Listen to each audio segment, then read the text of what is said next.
¿Qué tal? Buenos días. ¿Cuáles son los resultados parciales del Plan Belén? De eso hablamos hoy en República.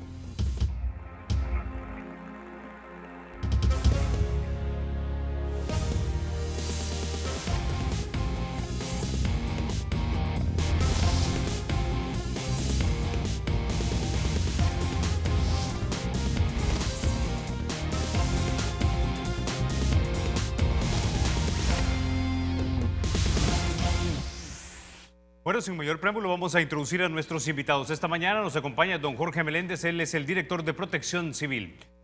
Y como siempre, es un placer darle la bienvenida al doctor Ricardo Cook, él es el director de Toxicología. Caballeros, bienvenidos a República. Muchas gracias, muy buenos días. Bueno, comencemos con usted, don Jorge, para que nos dé un contexto amplio de lo que usted ha visto, por lo menos en los primeros días de estas fiestas de fin de año. Bueno, vamos en los primeros 2 días.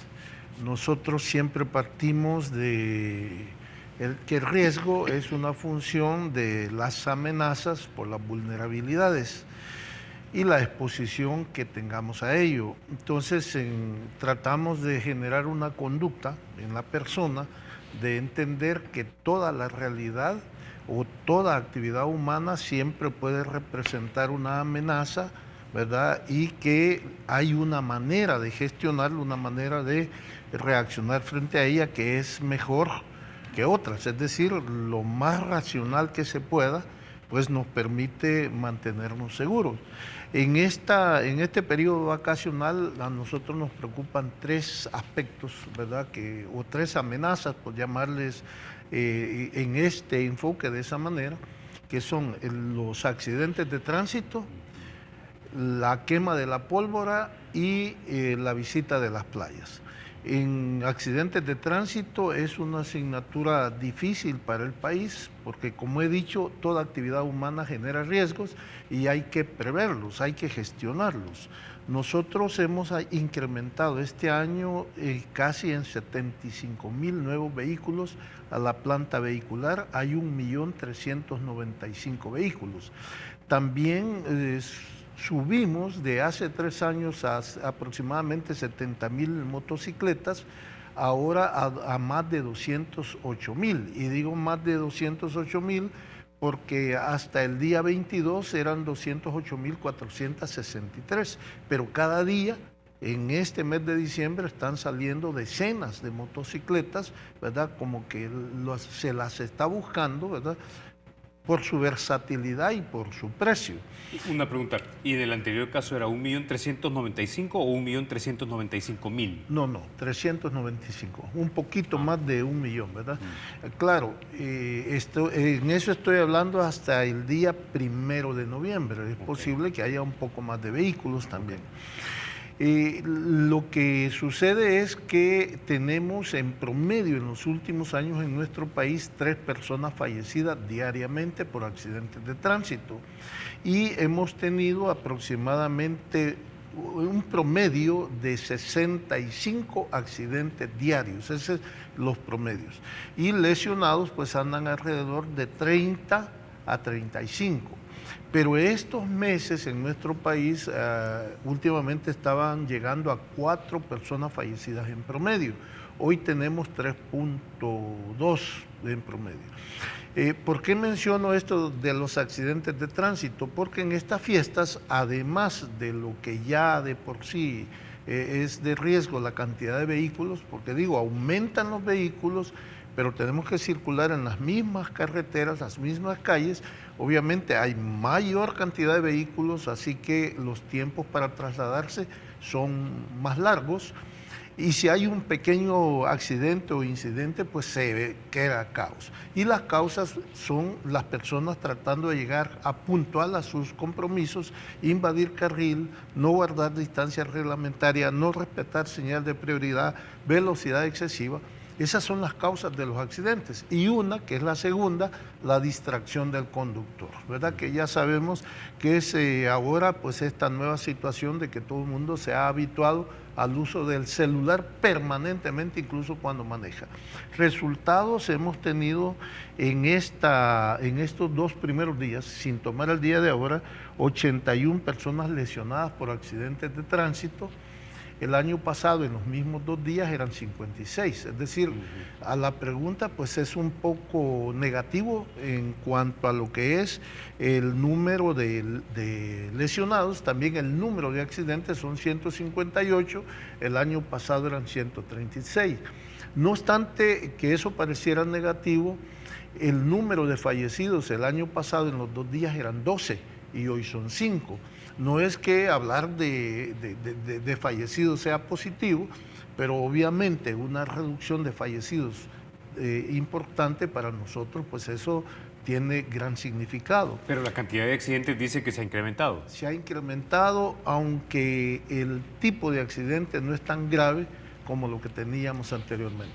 Bueno, y perdón. Ok, quisiera en este momento introducir al doctor Cook y preguntarle lo siguiente, que haga de repente un análisis partiendo de esta cifra, porque las cifras nos dicen algo, es cierto, de repente hubo menos fallecidos, pero a veces tal vez el ser fallecido es causa de algo fortuito, el que te salves y no necesariamente el que mueras, pero la cantidad de accidentes sí de repente puede demostrar un patrón de conducta.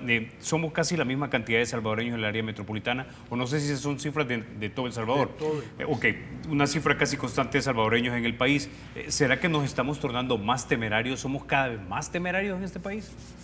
Pienso que las conductas no han cambiado, pues las causas que las generan no han cambiado. Tenemos, como decía el licenciado Meléndez, un parque vehicular demasiado grande con las mismas carreteras. Además, la cantidad de personas detenidas por conducción peligrosa sigue siendo idéntica y no se detienen más porque no hay más controles en todas partes. El año pasado, a esta fecha, se llevaban 23 conductores peligrosos ya detenidos. Este año son 21. O sea, usted puede ver una cantidad muy similar a la del año pasado. Este año han habido 7 cada día. 7 el 23, 7 el 24, 7 el 25. Y la cantidad de alcohol mayor que se ha encontrado en este periodo vacacional es de 610 hasta el momento. 610 miligramos sobre decilitro de alcohol en su sistema. Eso implica que las personas, a pesar de que nosotros hemos estado desde todo el tiempo, pero en este periodo se empezó 15 días antes a hacer esta promoción del Plan Belén. El día viernes estuvimos en el Monumento al Salvador del Mundo, o Plaza Las Américas, haciendo hincapié que se iban a estar los controles, que empezábamos en la noche, y esa misma noche, en 2 operativos conjuntos que realizamos la Dirección de Toxicología, que yo dirijo, y la Unidad Antidoping del BMT, en ese sector de la zona bohemia, que es del Centro Comercial San Luis y sus alrededores, y del Metrocentro y sus alrededores, se detuvieron 6 conductores peligrosos. En un ratito de la noche. Gente que pasó 24 de diciembre en Bartolina y no hace caso. No, como que ya se volvió un patrón cultural que lo estamos aceptando cada día más y más. De los accidentes de tránsito, y aunque las estadísticas demuestran que el alcohol no está dentro de las principales causas, me queda mucha duda, Carlos, en cuanto que no a todas las personas se les realizan las pruebas toxicométricas para detectar la presencia de alcohol. En otros países donde las pruebas son mandatorias, en cada hospital, cuando usted llega a una sala de emergencia, el primer examen es la toxicometría para investigar, no solamente para investigar la causa, sino que para tratar el problema. Tenemos que, según el NIDA, que es el Instituto Nacional de Drogas y Alcohol en Estados Unidos, el 65% de los accidentes está el alcohol involucrado. Y el 21% de las emergencias, de los accidentes laborales y accidentes domésticos, también hay alcohol involucrado. O sea, para mí el alcohol está más involucrado que lo muestran las estadísticas, datos que corroboran la Organización Mundial de la Salud, que nos coloca a nosotros como el primer país latinoamericano que tiene mayor cantidad de muertos provocados directamente por el alcohol. 27.8 muertos por cada 100.000 habitantes, el mayor de Latinoamérica. Un estudio que hizo la Flaxo en el 2007 nos colocó también como el segundo país latinoamericano con mayor consumo problemático de alcohol. Y también la OPS hizo otro estudio donde nos colocó como el segundo país latinoamericano donde hay más muertos provocados en carreteras. Aunado a esto, tenemos un dato positivo, entre comillas. Somos el país latinoamericano con menor consumo per cápita de alcohol. Tratemos de interpretar estos datos. En El Salvador se muere más gente por alcohol, pero poca gente bebe. Eso quiere decir de que en El Salvador poca gente bebe, pero los pocos que beben, beben mucho. Y los patrones de bebetoria en El Salvador son trifásicos, son biológicos, son psicológicos, pero también son culturales o medioambientales. Entiendo yo de que esto no se va a modificar mientras no se modifiquen las causas que lo provocan. Y si las causas que lo provocan son la falta de regulaciones, habría que implementar los mecanismos regulatorios para evitar que el producto esté más a la disposición de la gente. Cuando hablamos de prevención, hablamos de dos posibles rubros: reducción de la oferta y reducción de la demanda. Nosotros pensamos que una demanda bien educada podría rechazar el producto cuando lo considera y lo ve nocivo, pero una población mal informada y mal educada va a ser muy ávido al consumismo sensual de las bebidas alcohólicas. Todo esto tiene que ver mucho también aún con la violencia social, con la violencia de género, con la violencia intrafamiliar, que también está muy fuerte en nuestro país.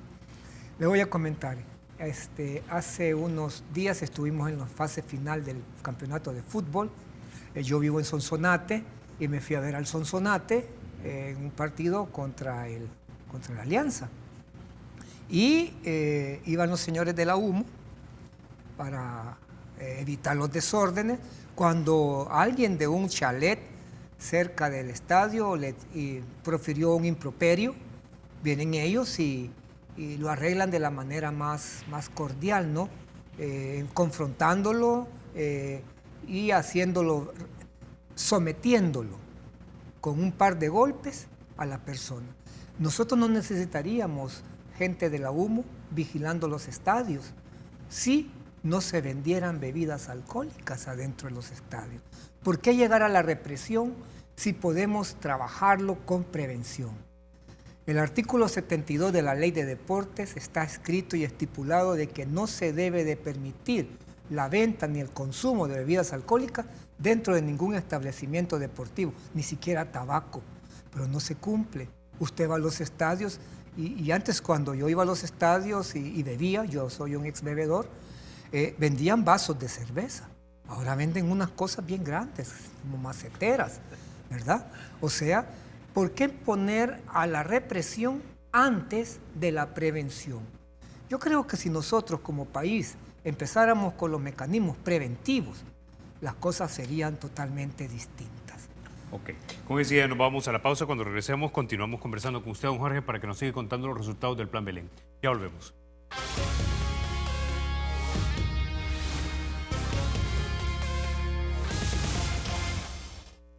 Gracias por continuar con nosotros, don Jorge. Entonces, sigamos conversando acerca de los resultados, porque habíamos hablado de los accidentes, se habían incrementado, nos decía, aunque las fatalidades se han reducido. Sí.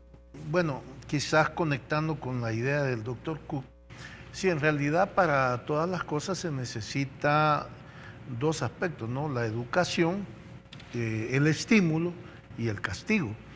Y también medidas estructurales. Tenemos, como digo, más de 208,000 motociclistas, muchos muy imprudentes, y ahora resulta que del total de fallecidos, que hasta hace 2 días iban 1.173, ¿verdad?, en todo el año, el 54% eran motociclistas, lo cual ya dice mucho, ¿verdad?, del problema. ¿Por qué digo que para conectar con el doctor Cook?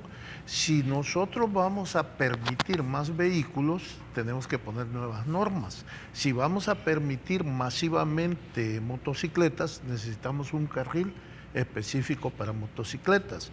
Si vamos a permitir el alcohol, y está permitido, pero sabemos que el problema del alcohol, y yo esto quisiera que encarecidamente la familia y sobre todo los y las salvadoreñas tomaran nota, ¿verdad? Todos decimos, yo domino el licor, yo no soy borracho, no soy alcohólico. Tome en cuenta que solo hay dos condiciones para que usted sea alcohólico. Lo primero es que usted se tome un trago. Lo segundo es que después de tomárselo quiera otro, ¿verdad? Ese es nada más el signo, ¿verdad?, de que usted puede llegar a ser alcohólico, aunque no lo sea. Y el problema es que la persona que tiene la capacidad de compra, se toma uno, quiere otro, pues compra el otro, y ya eso pues se desató en un problema. La educación es importante, pero las normas también. Y en cuanto al tema de vehículos, pues tanto accidente, siempre decimos la norma debería ser que si alguien tiene más de 3 accidentes, tendrá que entregar su licencia, pasar una reeducación, etcétera. ¿Qué otros aspectos preocupa? El tema de los quemados por pólvora. El año pasado, el 24, tuvimos un niño en el Bloom, hoy tuvimos 4. Y la diferencia es que el año pasado, al 24, ¿verdad?, habían ingresado ya al Hospital Bloom 12 niños y ahora pues tenemos 6. También hay cierta mejora, pero el propio día 24 nuevamente tuvimos esta desgracia, y esto sí es trágico decir, porque los menores, ¿verdad?, no deberían ponerse en estas condiciones de daño. Lo único que refiere el Hospital Bloom, que las lesiones hoy han sido menos graves que las que tuvimos el año pasado, lo cual también refiere de que ha habido un poco más de cuidado de la familia. Pero siempre hemos tenido menores que se han resultado con quemaduras sin supervisión, aunque hoy es menos, antes era el total, hoy por lo menos es parcial. En esto también creo, aquí sí yo quisiera nuevamente hacer relación con la problemática social del alcohol, porque claro, cuando viene el uso de pólvora, pero usamos licor, ¿verdad?, música, amigos, debemos de antemano tener una mentalidad, tener previsto quién es el adulto que va a estar supervisando a los niños. Siempre, así como cuando se maneja, decimos de antemano, si usted sabe que va a tomar, ya hágalo cuando ya no va a salir. Y si prevé que va a salir, tenga un conductor designado. Esto sabemos que es difícil para la cultura nuestra, pero es indispensable. El tercer problema que tuvimos nosotros son los incendios, ¿verdad?, que el año pasado pues tuvimos 6 y hoy hemos tenido 24, 4 veces más. 24. Y es importante señalarlo porque el Cuerpo de Bomberos nos dice, mire, fíjese que este año la mayoría de accidentes han sido porque han dejado una vela, han dejado una cocina de leña encendida, han tenido problemas con el tambo de gas y las luces navideñas, se ha generado cortocircuito. Son cosas sencillas, pero es importante que tomemos nota. Y por último, ya empezamos a ir a la playa, a los ríos. El día de ayer lamentamos la muerte de un niño fuera de dispositivos, no en el Plan Belén, en el Divisadero, en una poza del río llamado Río Seco, pero fíjese lo que pasó, yo lo quiero contar porque esto a veces puede servir a la familia para no cometer estos errores. Un niño de 5 años lo dejan con una niñita casi de la misma edad, el padre se va a acostar en una hamaca, igual la madre, y los niños a la orilla del río. Pues cuando se levantaron, cuando se levantó el papá, no vio al niño y empieza a preguntar dónde está el niño, dónde está el niño. Lamentablemente el niño se lo llevó el río y fue encontrado pues ya sin vida. Es decir, no descuidemos a los niños pequeños. Cuando estemos a la par de una piscina, siempre debo recordar que en el balneario de Los Chorros hay una piscina que es realmente muy poco profunda, es para niños pequeños. Sin embargo, ahí estaba ahogándose una niñita de 4 años. Si no es porque hay otra persona que la ve, esa niña hubiera perdido la vida, y la madre estaba con un vasito, no es el vasote que usted dice, pero un vasito, ¿verdad? Y estaba feliz, pues, o sea, no estaba lejos de la niña, pero estaba, es decir, distraída. Con un niño no se puede dejar, mucho menos a la par de un río, digamos, el mar peor.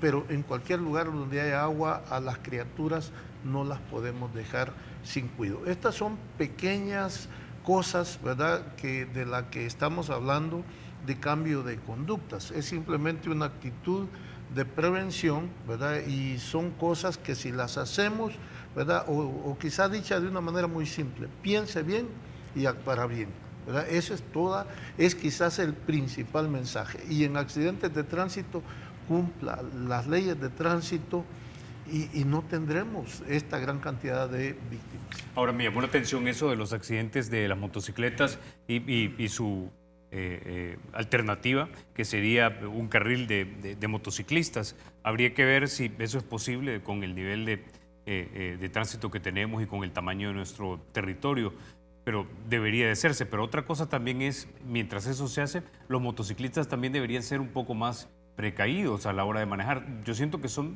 demasiado a veces audaces y temerarios a la hora de manejar. Definitivamente así es. Y aquí tenemos que ver las dos partes del problema. Primero, pues si nosotros adelantamos carril, y no reglamentariamente porque queremos llegar a tiempo, pues el motociclista, como el vehículo es versátil, se mete entre los vehículos, pasa, adelanta por donde no debe adelantar, y entonces pues sí, es válido, ¿verdad?, hacer un llamado firme, decir, mire, señor motociclista, entienda, la mayoría de fallecidos y ha aumentado una gran cantidad de lesionados es en moto. Pero lo segundo es al automovilista, mire, ya sabemos que estos señores son bastante abusivos. Cuando usted, la mayoría, no todos, ¿verdad?, pero cuando usted ve a un motociclista, póngase un poco alerta, es decir, tenga un poco de precaución, porque son los más vulnerables en la vía, ¿no? O sea, a una motociclista usted lo golpea poco, pues y va a salir volando. El otro aspecto también que no debemos olvidar, ya que estamos hablando de accidentes de tránsito, son los peatones. Aquí de nuevo, muchas veces los peatones que fallecen, pues posiblemente sí anden en estado de ebriedad, no lo sabemos, pues no hay forma de saberlo, porque no se hace ninguna prueba, pero efectivamente hay descuidos, hay imprudencia del peatón. También todos sabemos que hay pasarelas y la gente no las utiliza, así que también un llamado pues fuerte al peatón y al conductor. Hay conductas realmente que deberían darnos vergüenza, no ante los demás, ante nosotros mismos. Cuando hay personas que van a pasar, el automovilista aumenta la velocidad. Cuando un vehículo va a sobrepasar, generalmente el automovilista aumenta la velocidad. Yo creo que deberíamos reflexionar, ¿verdad? Realmente eso es irracional, eso no es sensato y no debería darnos vergüenza ante los demás, sino ante nosotros mismos. Recuerden que siempre nosotros podemos ser mejor que lo que hemos sido. Y esta época, ¿verdad?, de Navidad y fin de año es un excelente momento de reflexionar y preguntarnos cómo puedo ser mejor para que mi vida sea mejor y sobre todo para que mi familia tenga posibilidad de seguridad y de progreso, porque indudablemente cuando la gente se comporta mejor o es mejor, pues puede esperar mejores resultados. Ahora, doctor Cook, yo coincido con usted, siempre he tenido la sospecha también de que buena parte de los accidentes en este país se debe a que la gente va manejando alcoholizada. Pero la pregunta es, en este país, ¿por qué no tenemos una prueba toxicométrica cada vez que uno entra al hospital lesionado? Eso es lo primero. Y lo segundo es, ¿qué medidas de prevención usted podría, digamos, sugerir que podrían proponerse como anteproyectos de ley para ver si se discuten? Antes quisiera ahondar en lo que el licenciado Meléndez dijo. El 60% de los muertos en carretera son peatones. Y, como él decía, a muy pocos de ellos se les realizan las pruebas. ¿Por qué? Porque si vive cerca el occiso del lugar del accidente, le entregan el cadáver ahí a la familia, no lo llevan a medicina legal. Pero con el licenciado Marco Mixco, en enero hicimos un convenio para que nos diera los resultados de las pruebas toxicométricas de los fallecidos peatones en carretera que habían llegado a medicina legal, de los cuales solamente fueron 2. De los 2, uno no tenía alcohol y el otro tenía 287 miligramos sobre ese. O sea, también dentro del peatón hay alcohol. El 90% o 95% de las personas que atropellan en carreteras a transeúntes se dan a la fuga, a pesar de que la ley FONAT ahora les exime de responsabilidad si se quedan ahí. Y si se dan a la fuga es por algo, porque no los van a detener por haber causado la muerte o la lesión si estuvieran en estado normal. Pero si andan bajo efectos del alcohol, sí, claro, ahí sí la ley ya cambió. El artículo 147E de la ley penal, se modificó para poderle imponer hasta 5 años de pena de prisión a las personas que cometieran homicidio culposo bajo efectos del alcohol. Esa es una de las cosas. Ahora, ¿qué se podría hacer para evitar esta oleada de alcoholización? Lo primero es educación. Yaminet ha asumido la responsabilidad que le corresponde en prevención y está teniendo a través de sus intervenciones psicológicas en centros escolares, los programas de prevención del uso de alcohol y otras drogas en la población adolescente, que es la más vulnerable, la más curiosa, la más arriesgada a empezar el consumo precozmente. Sabemos nosotros que si logramos diferir o atrasar la edad de inicio de consumo de bebidas alcohólicas y otras drogas, se evita la posibilidad de una dependencia, de una enfermedad.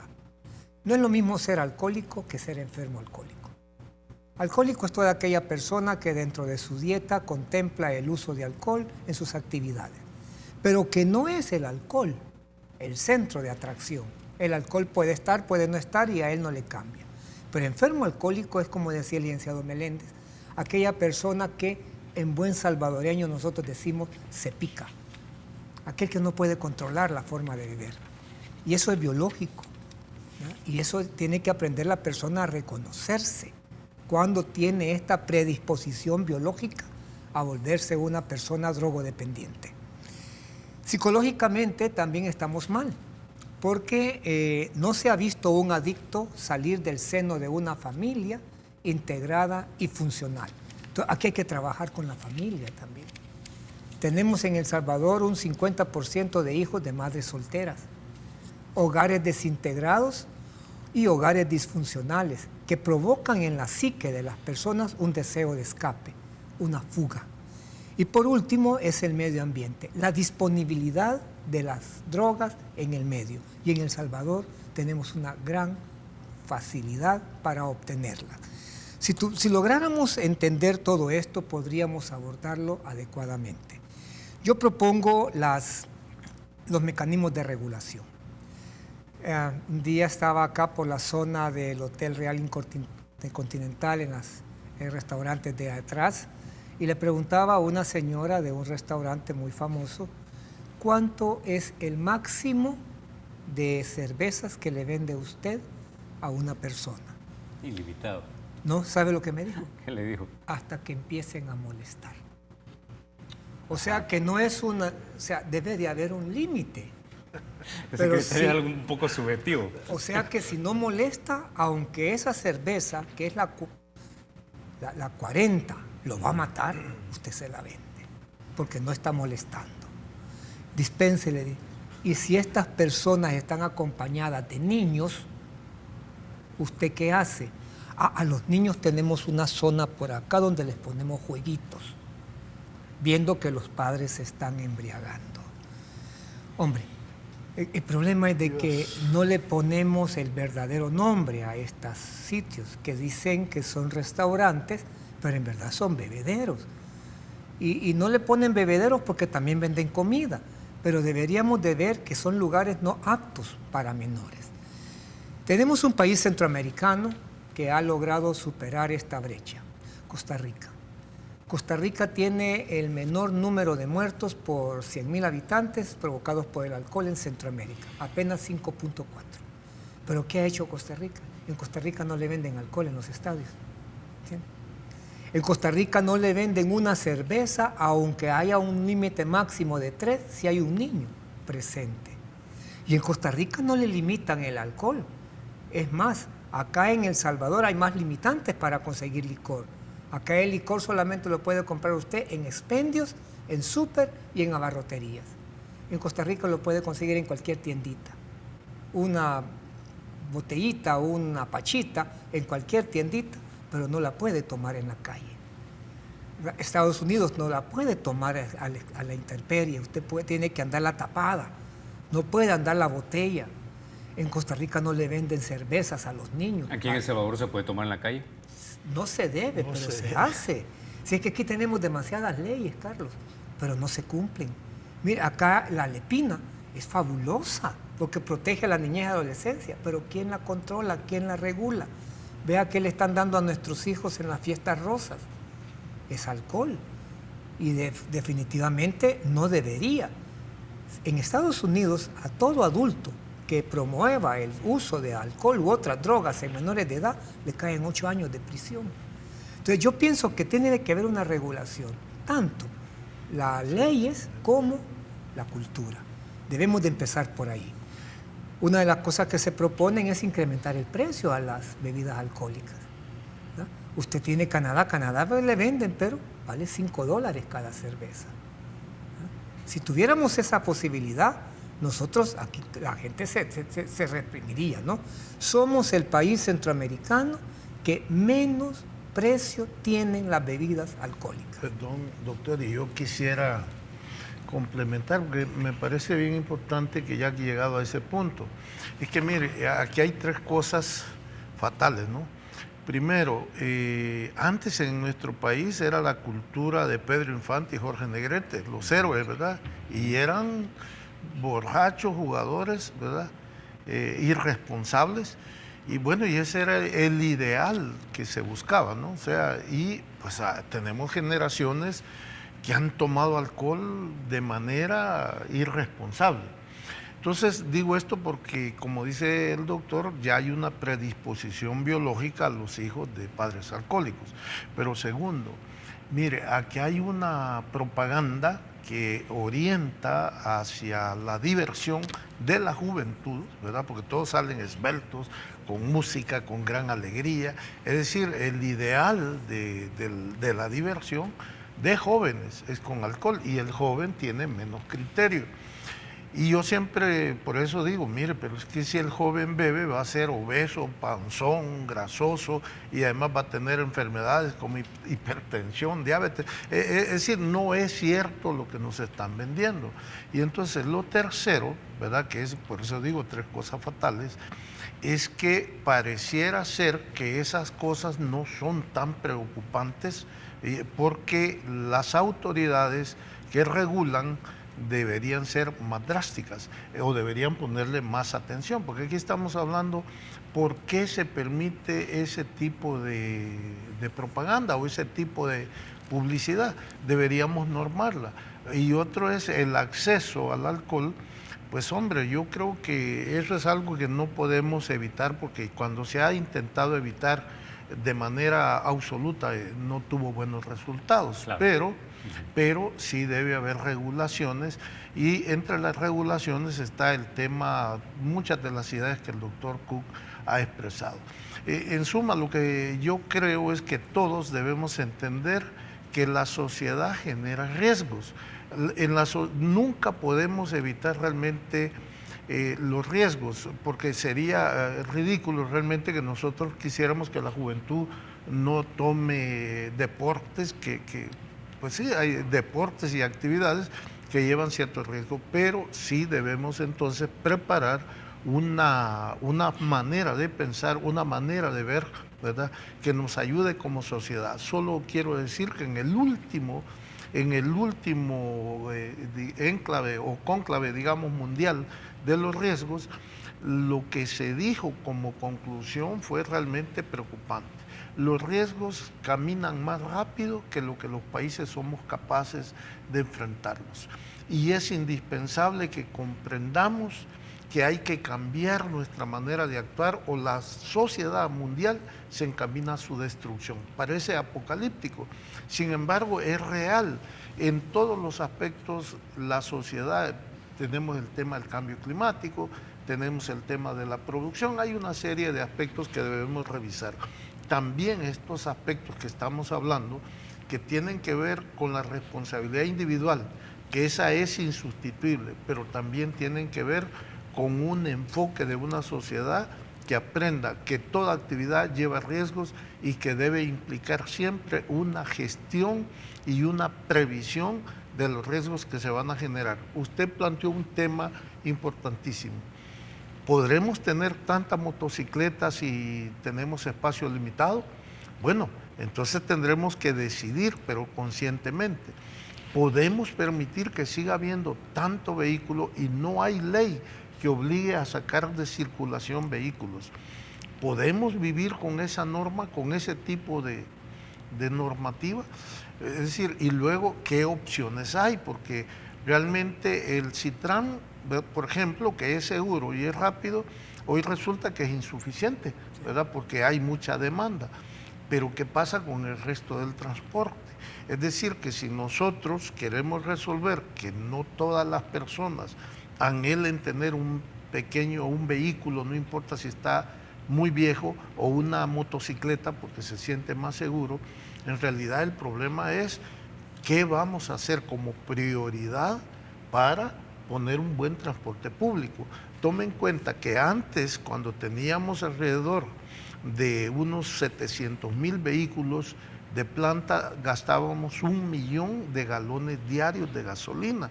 Hoy no sé cuánto es, pero esa es una erogación de dinero enorme que el país está enviando hacia afuera. Y yo creo que uno de los problemas más serios que tenemos es que no hay confianza en el transporte público y en su eficiencia. Ese es otro de los aspectos. Bueno, con eso llevamos la pausa, ya volvemos.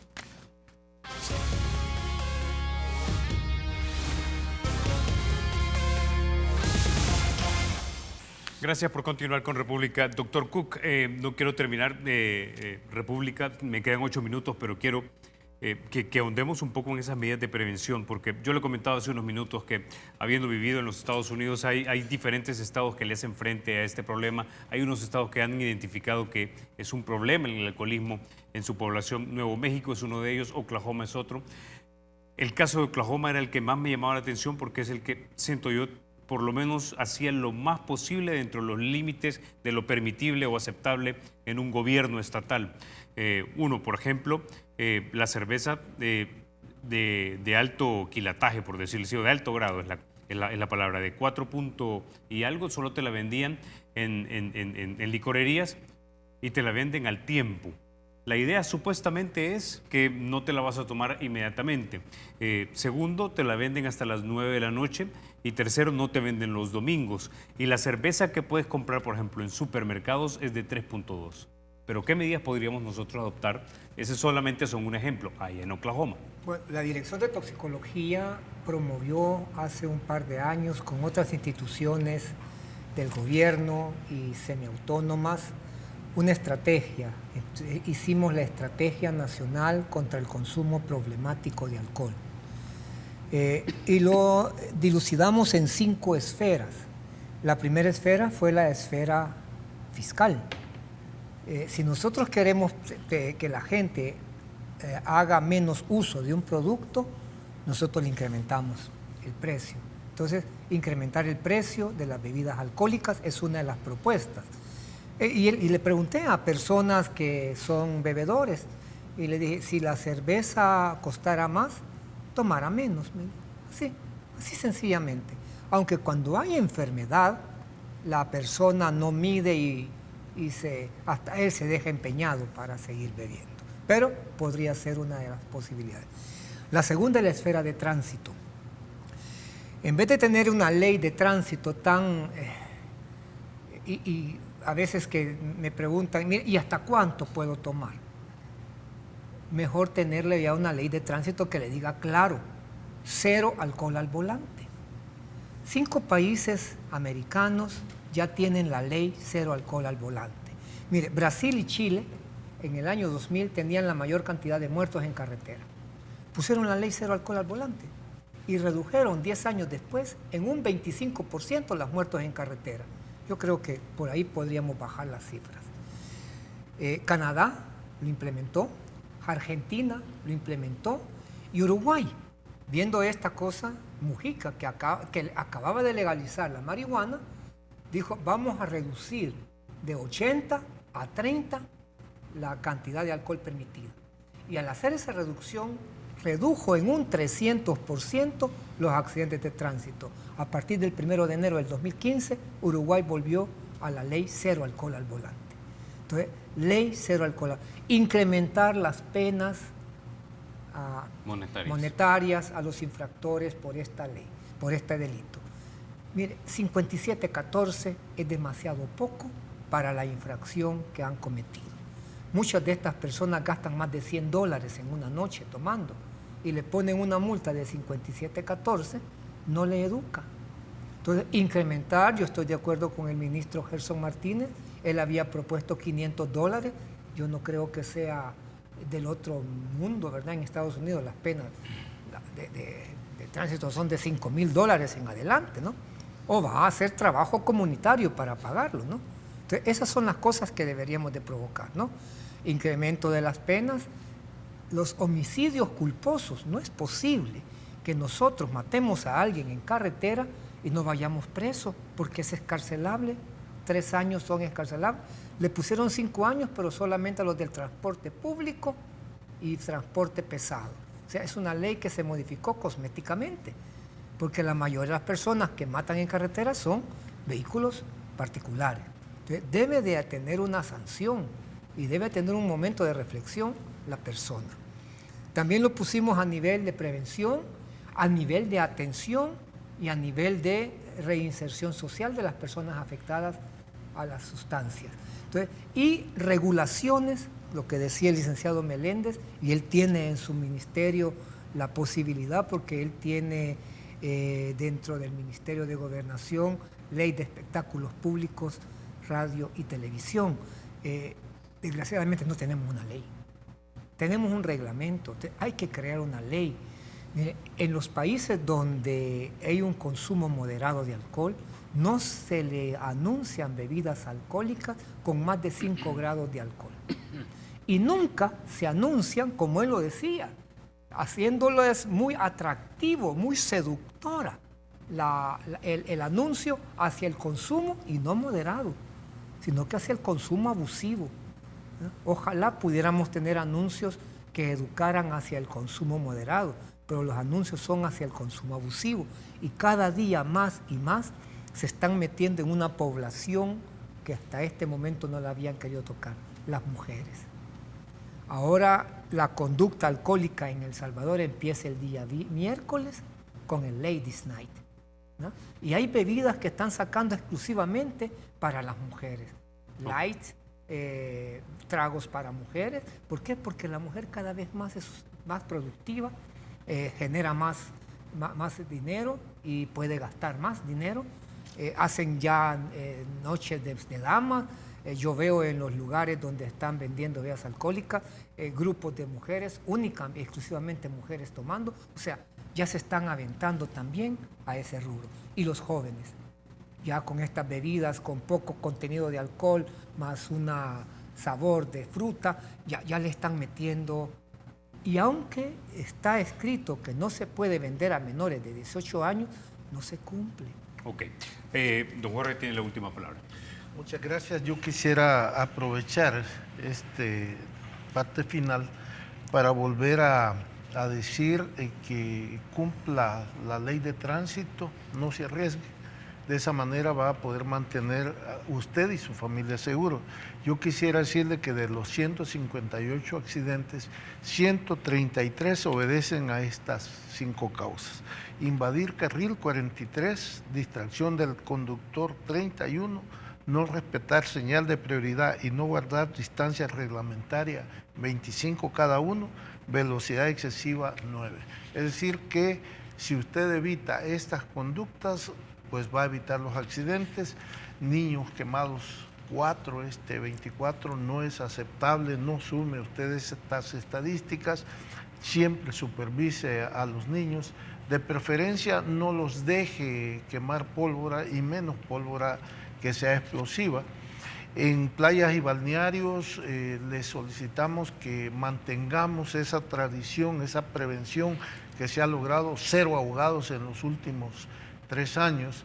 Este año siga usted las indicaciones de los guardavidas o mantenga una actitud prudente, ¿verdad?, cuando realice sus vacaciones, sobre todo no descuide a los niños y recuerde lo que nos dice el cuerpo de bomberos, se están generando incendios por causas pequeñas como velas, sobrecarga eléctrica.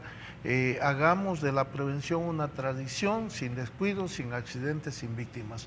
Ese sería el mensaje. Este periodo es excelente para reflexionar y mejorar. Excelente. Bueno, caballeros, se nos acabó el tiempo. No me resta más que agradecerles que hayan estado en República.